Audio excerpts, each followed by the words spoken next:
தங்கராஜ் இங்கே வந்து மதியை கூப்பிட்றாங்க. கூப்பிட்டு மதி இங்கே வா அப்படிங்கிறாங்க. மதி எதுவுமே சொல்லாமல் நிற்காங்க.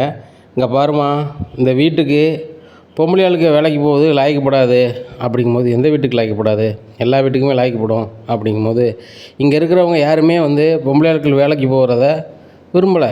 நீ அதனால் வந்து வேலைக்கு போகக்கூடாது அப்படிங்கும்போது, ஏங்க நான் எதுக்கு போகக்கூடாது, நான் போக தான் செய்வேன் அப்படிங்கும்போது, உங்கள் அப்பா சொன்னால் நீ கேட்க மாட்டியா, வேலைக்கு போக வேண்டான்னு சொன்னால் போக மாட்டேன்ல அப்படிங்கிறாங்க. எங்கள் அப்பா எனக்கு பிடிச்சமானதை செய்யக்கூடாதுன்னு அவர் சொல்ல மாட்டார், இது வரைக்கும் சொன்னதில்லை அப்படிங்கிறாங்க.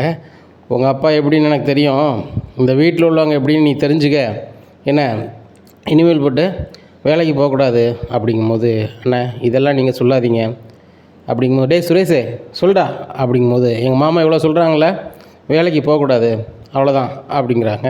சரி ரைட்டு, அப்போ நான் ஒன்று சொல்கிறேன், நீங்களும் வேலைக்கு போகாதீங்க அப்படிங்கிறாங்க. நான் வேலைக்கு போகாமல் எனக்கு பிடிச்சமான வேலையை நான் பார்க்குறேன் அப்படிங்கும்போது, அதான் நீங்கள் சொல்லிட்டீங்களே எனக்கு பிடிச்சமான வேலையை நான் பார்க்குறேன், இதெல்லாம் நீங்கள் சொல்லிகிட்டு இருக்காதங்க அப்படிங்கன்னா ரேவதி சொல்கிறாங்க. ஏங்க நானும் மலரணி தான் வீட்டில் இருக்கோம், இந்த மதி தான் வேலைக்கு போய்ட்டுருக்கா, அவளுக்கு வேலையே இல்லாமல் போச்சுன்னு சொல்லி ரொம்பவே நான் நினச்சிட்ருக்கேன் அப்படிங்கும்போது, இங்கே பாரு ரேவதி, இந்த நேரத்துலையும் நீ வந்து இந்த மதிக்கே சப்போர்ட் பண்ணிகிட்ருக்காத, இந்த வீட்டுக்கு சப்போர்ட் பண்ண பாரு அப்படிங்கும்போது, இல்லைங்க இந்த விஷயத்தில் நான் மதிக்கு தாங்க சப்போர்ட் பண்ணுவேன், நியாயம் அவர்கிட்ட தானே இருக்குது, அவள் படிச்சிருக்கா, அவள் வேலைக்கு போகணுன்னு ஆசைப்பட்றா போகிறா, இதை நீங்கள் வந்து என்ன எப்படி பண்ணுறீங்க அப்படிங்கும்போது, தங்கராஜ் சொல்கிறாரு வேலைக்கே போகக்கூடாது அப்படிங்கும்போது, இங்கே மதி பேச ஆரம்பிக்காங்க. ரேவதி உனக்கு தெரியாதுல்ல, தெரியாத விஷயத்த ஒன்று சொல்கிறேன், என் வேலை எப்படி போச்சுன்னு நீ நான் மலரக்காலாம் யோசிச்சுட்டு இருந்தோம்ல, போனதுக்கு வேறு யாரும் காரணம் இல்லை, இந்த தங்கராஜன் தான் காரணம், உங்கள் வீட்டுக்காரர் தான் காரணம் அப்படின்னோடனே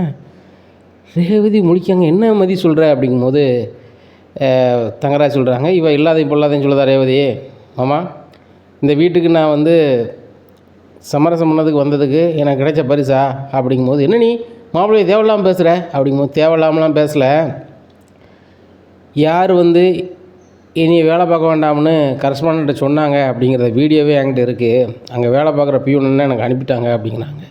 இதை கேட்ட தங்கராஜ் ரொம்பவே முழிக்கிறாங்க.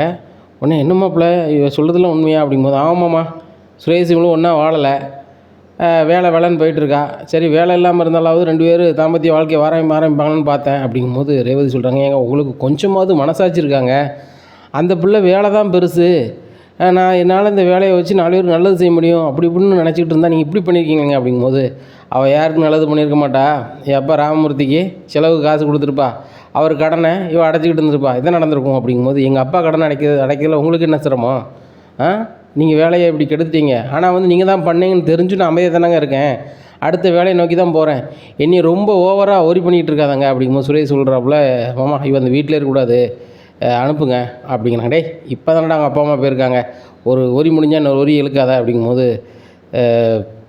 அங்கே பாருங்கங்க நீங்கள் சொன்னால் போகிறதுக்கும் நீங்கள் சொன்னால் இருக்கிறதுக்கும் ஆள் நான் கிடையாது, நான் கல்யாணம் முடிஞ்சு இந்த வீட்டுக்கு வந்திருக்கேன், இந்த வீட்டில் எனக்கும் பங்கு இருக்குது, நீங்கள் சொன்னால் உடனே நான் போகிற அளவுக்கு ஆள் இல்லை அப்படின்னு சொல்லி ரூம் பார்த்து போகிறாங்க. பார்த்தீங்களாங்க இந்த மதிக்கு எவ்வளோ திமிரு பார்த்தீங்களாங்க அப்படிங்கிறாங்க ராஜலட்சுமி. நீ வேற இரு அப்படிங்கும்போது, ஏங்க நீங்கள் முதல்ல மதியம் இந்த வீட்டை விட்டு தானே போகணுன்னு சொன்னீங்க, இப்போ எதுக்குங்க நீங்கள் வந்து அந்த இதை வந்து சுரேஷை சாரி கேட்க சொன்னீங்க, அவளும் தானேங்க சுரேஷ் மேலே கையை நீட்டி விட்டா, முதல்ல வந்து அவள் பண்ணலாமாங்க வச்சிடலாமாங்க அப்படிங்கும்போது, கொஞ்சம் பொறுமையாரு, சுரேஷ் வேலைக்கு அவளால் பெரிய ஒரி வரும்னு மாப்பிள்ளை சொன்னார், அதை புரிஞ்சுக்கிட்டு தான் நான் சரின்னு சொன்னேன், மாப்பிள்ளை தான் அவளுக்கு வேலையை நிப்பாட்ட சொல்லியிருக்காங்கன்னு முன்னாடியே சொல்லியிருந்தா நான் அதுக்கேற்றாப்புல நடந்திருப்பேன் அப்படிங்கிறாங்க. ஆமாம் அவள் வேலை பார்க்குறது சரி கிடையாது, வேலை பார்க்குறதுனால தான் திமிரு வருது பார்த்தீங்களா, ரேவதி கூட அவளை சப்போர்ட் பண்ணுறா, இனிமேல் வேலையே இல்லாமல் வீட்டில் இருந்தால் சரியாயிரும்ல அப்படிங்கிறாங்க.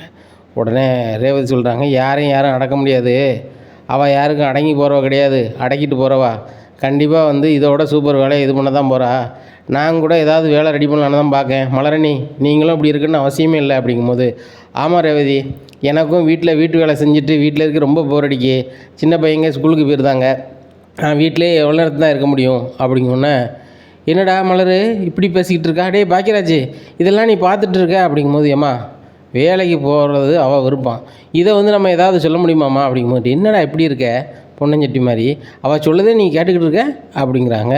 உடனே ஏம்மா அவள் விருப்பம் என்னவோ செய்யட்டும் அப்படின்னோடனே மலரும் மதி ரூம் போயிருந்தாங்க. மதி ரொம்பவே அழுகிறாங்க. உடனே மதி, இந்த விஷயம் உனக்கு தெரியுமா? தங்கராஜன் தான் வேலையை இல்லாமல் பண்ணது அப்படிங்கும்போது, எனக்கு தெரியும்க்கா, நான் வந்து இதை வெளியே சொல்ல வேண்டாம், சரி நம்ம அடுத்த வேலையை பார்த்து போயிடுவோம் அப்படின்னு நினச்சேன். எப்படி சூரியனை தன் கையால் மறைக்க முடியாதுன்னு சொல்லுவாங்கள்ல, ஒரு நம்ம வந்து போகிறத அந்த மாதிரி பண்ணிடுவோம் அப்படின்னு நினச்சேன். ஆனால் இவங்க வந்து என்னை பேச வச்சுட்டாங்க. நான் வீட்டில் இருக்கணும், நான் சொல்ல தான் கேட்கணுன்ற மாதிரி பண்ணுறாங்க. அது நடக்குமா? நான் சுரேஷை வேலைக்கு போகக்கூடாதுன்னு சொன்னால் அவர் கேட்பாரா? கேட்க மாட்டார்ல. அது அவருக்கு பிடிச்சமானதை அவர் செய்கிறாரு. அப்போ எனக்கு பிடிச்சமானதை நான் செய்யணும்லாக்கா அப்படிங்கிறாங்க. நீ செய்கிறது சரிதான் மதி, சொல்லுறது தப்பாக நினைக்காத, எனக்கும் ஏதாவது வேலைக்கு அப்ளை பண்ணேன், நானும் உன் கூட வரேன் அப்படிங்கும்போது, அக்கா அது நடக்குமா? நீங்கள் வருவீங்களா? அப்படி கண்டிப்பாக வருவேன். ரேவதியுமே வந்து வேலைக்கு வர தயாராக தான் இருப்பா. நான் ரேவதி தனியாக கூப்பிட்டு பேசுகிறேன் அப்படின்னு சொல்லி, ரேவதி அப்படிங்கிறாங்க. அண்ணி அப்படின்ட்டு வராங்க.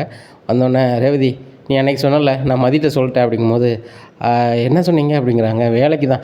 ஆமாம் நானும் வேலைக்கு போகலாம் தான் நினைக்கிறேன். நம்ம எதுக்கு படிச்சுக்கிட்டு வீட்டு வேலையே செஞ்சுட்டு கிடக்கணும்? காலைல சமைச்சு வச்சுட்டு போவோம், அப்புறம் வந்து மதியம் சாப்பாடும் இருக்கும், நம்ம நைட்டு வந்து சமைச்சிக்க வேண்டியதான், வேலையை அங்கே பார்த்துக்க வேண்டியதான் அப்படிங்கும்போது 3 பேருமே சிரிக்கிறாங்க. சரி நான் அப்ளை பண்ணிடுறேன், என்றைக்கு வந்து இன்டர்வியூ போகணுன்னு சொல்கிறேன், நீங்கள் நைஸாக வந்துடுங்க அப்படிங்கிறாங்க. ஓகே அப்படின்னு சொல்லிட்டு வெளில வராங்க. ரேவதி எதுக்கு அங்கே போனேன் அப்படின்னு சொல்லி தங்கராஜ் கேட்குறாங்க. ஏங்க, ஒருத்தி அண்ணி, இன்னொருத்தி வந்து தம்பி பொண்டாட்டி, கூப்பிட்டா போகக்கூடாதாங்க அப்படிங்கும்போது, சரி நம்ம வீட்டுக்கு கிளம்பலாம், மாமா நான் கிளம்புறேன் அப்படிங்கிறாங்க. சரி மாப்பிள்ள பார்த்து போங்க, இந்த மதி விஷயத்தை நினச்சா தான் ரொம்ப கடுப்பாக இருக்குது அப்படிங்கும்போது, மாமா வேலை இல்லை, கொஞ்சம் நாளைக்கு என்ன செஞ்சுட்டு இருப்பாப்புல, குழச்சிட்டு இருப்பாப்புல, அதுக்கப்புறம் சரியாயிரும், பார்த்துக்கலாம். முன்னாடிலாம் அந்த ராமமூர்த்தி எதுவுமே பேச மாட்டான் என் அப்பன், இப்போ வந்து பதிலுக்கு பதில் பேசிகிட்டு இருக்கான். என் பொண்ணுக்காக நான் இருக்கேன், நான் விட மாட்டேன் வைக்க மாட்டேன்ட்டு பேசிட்டு போகிறான், பார்த்துக்கலாம். ஸ்டேஷனில் இருக்கக்கூடிய சுரேஷ் அதிகாரியும் நம்மளுக்கு எதிராக இருக்காப்புல, நம்ம ஏதாவது பண்ணால் சுரேஷ் வேலைக்கு தான் மாமா ஏதாவது உலையாகும், அதனால் நான் கிளம்புறேன் அப்படின்னு சொல்லி வீட்டுக்கு கிளம்பிடுறாங்க. அங்கே போனோன்னே ரேவதியை வந்து பலார்னு வாங்க போகிறாங்க. ரேவதி கையை பிடிச்சிருக்கேன். என்ன நினச்சிட்ருக்கீங்க நீங்கள் அப்படிங்கிறாங்க. என்ன ரேவதி கையெல்லாம் பிடிக்க அப்படிங்கும்போது, ஏங்க நானும் வந்து பழைய ரேவதி மாதிரி இருக்க மாட்டேன், மதி மாதிரி வச்சிடாதீங்க, நீங்கள் பண்ணிங்கன்னா பதிலுக்கு நானும் பண்ணுவேன் அப்படிங்கும்போது, என்ன நீ எங்கள் அம்மையும் என்னையும் பேச விடாமக்கிட்ட இப்படிலாம் பண்ணுவியா? இப்படி பண்ண என்ன பண்ணுன்னு தெரியுமா அப்படிங்க. என்ன பண்ணுவீங்க? இனி வேண்டான்னு சொல்லுவீங்களா? சந்தோஷமாக எங்கள் வீட்டில் போய் இருப்பேன், அதை பண்ணுங்க அப்படிங்கும்போது, அதை பண்ண மாட்டேன், எங்கள் மாமனும் எங்கள் மாமியாரும் அவ்வளோ மறுவாதி நம்ம மேலே வச்சுருக்காங்க, நான் பண்ணவே மாட்டேன் அப்படின்ட்டு இருக்கும்போது தங்கராஜ் அம்மா வந்துடுறாங்க. என்னடா நீங்கள் வந்து அந்த மதியம் சுரேஷ் மாதிரி ஆரம்பிக்கிங்களா? ஏய் என்ன நினச்சிட்ருக்க அப்படிங்கும்போது, அத்தை முதல்ல அவங்க பண்ணது உங்கள் பையன்தான் அப்படிங்கும்போது, டேய் தங்கராஜ் சரியில்லைடா, சரியே இல்லை, உன் மாமனார் வீட்டுக்கு போயிட்டு வந்ததுலேருந்து நீ வந்து அப்படியே இருக்க, அவன் என்னடான்னா அந்த மதி மாதிரியே மாறுறா, ரொம்ப சூப்பராக இருக்குடா, நம்ம வீட்டு கதையை பாருடா, உனக்கு பிஸ்னஸ்னு ஒன்று இருக்கா இல்லையாடா? இருக்குமா, முதல்ல பிஸ்னஸை பாருடா அப்படிங்க. சரிம்மா நான் கிளம்புறேன் அப்படின்னு சொல்லி கிளம்பி போயிடுறாங்க. ரேவதி நீ என்ன பதிலுக்கு பதில் என் பையன்கிட்ட பேசிகிட்டு வச்சுட்ருக்க அப்படிங்கும்போது, அத்தை எதுவும் பேசுனா பதில் பேசத்தானே செய்யணும் அப்படின்னு சொல்லிட்டு கிளம்பி போயிடுறாங்க.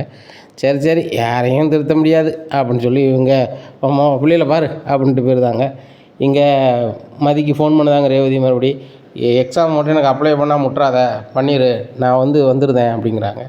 இன்டர்வியூ மட்டும்தாங்க இருக்கும், ஒரு ஐடி கம்பெனி தான், நம்ம வேலைக்கு போய்ட்டோம்னாக்கா நல்ல சம்பளமும் கிடைக்கும், ஈவினிங் வீட்டுக்கு வந்துடலாங்க்கா, நம்மளுக்கு நல்ல மறுவாதியும் இருக்கும் அப்படிங்கிறாங்க. அதுவும் சரிதான் அப்படிங்கிறாங்க. இங்கே மலர் நினச்சிட்டே இருக்காங்க, நம்மளுக்கு சுயமரியாதை வரணும்னா கண்டிப்பாக வேலைக்கு போய் தான் ஆகணும் அப்படின்னு சொல்லிட்டு.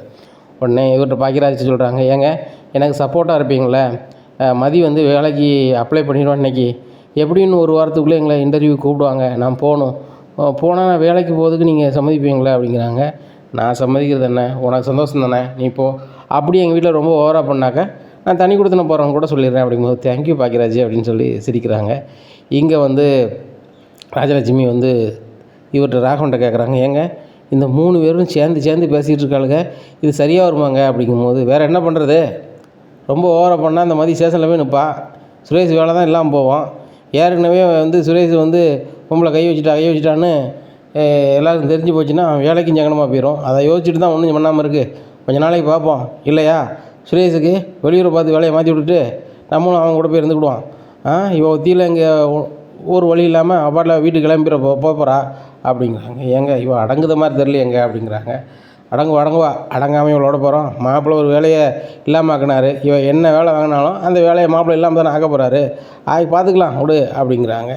எப்படி இருக்குது இந்த சூழ்நிலையில் ஒரு வாரம் கழிச்சு இன்டர்வியூ வருது, எல்லோரும் 3 பேரும் நைஸாக இன்டர்வியூ போயிட்டு வந்துடுறாங்க. அப்போது ஒரு வாரத்தில் வேலைக்கு வரணும்னு சொல்கிறாங்க.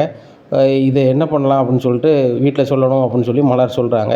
எல்லாரையும் கூப்பிட்டு பாக்கியராஜ் சொல்கிறாரு, இந்த மாதிரி மலர், ரேவதி, மதி 3 பேரும் வேலைக்கு போகிறாங்க, இதை சொல்லணுன்னு தான் கூப்பிட்ருக்கேன் அப்படின்னு சொல்லி பாக்கியராஜ் சொல்லுவாங்க. இதை கேட்டோன்னே ராகவன், என்னடா நினச்சிட்ருக்க, இந்த வீட்டு பொம்பளை ஆளுகளும் வேலைக்கு போகணும் வைக்கணும்னு சொன்னால் வீட்டு வேலையை யாரா பார்க்குறது அப்படிங்கும்போது மலர் சொல்கிறாங்க, வீட்டு வேலையை எல்லோரும் தான் பார்க்கணும், இல்லையா வேலைக்கு ஆள் வைக்கணும் அப்படிங்கிறாங்க.